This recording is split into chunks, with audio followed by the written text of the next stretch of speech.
आजी, आत येऊ? हा या ना, विचारता काय रे बाळांनो, या. हो.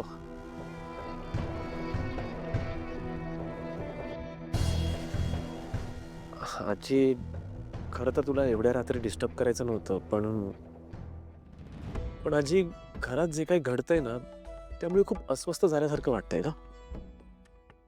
माझी अवस्था काही वेगळी नाहीये.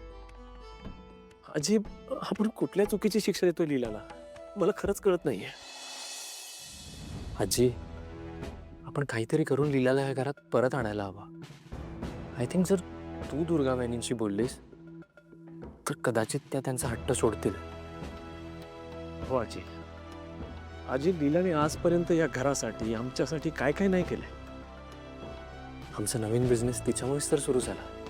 बाबांच्या हॉटेलमध्ये अफरातफर झाली तेव्हा ब्लेम आमच्यावरच आला. But Leela was the only one जिने आम्ही गिल्टी नाही होत हे प्रूव्ह केलं. ते असं कधीच कोणाबद्दल वाईट विचार नाही करू शकत. एक्झॅक्टली. आणि हा जो तिच्यावर अन्याय होतोय ना, तो नाही सहन होते आजी आम्हाला. आपण तिला काहीतरी करून या घरात आणायला हवा. लीलाचा चांगुलपणा कोणाला तरी दिसलाय, त्याचं मला आनंद झाला.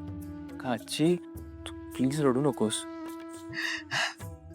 एक लक्षात ठेवा बाळांनो, जी माणसं चांगली असतात ना, मग त्यांच्या बरोबर वाईट कधीच घडत नाही. लक्षात ठेवा. खरं. काही नाही होणार लीला.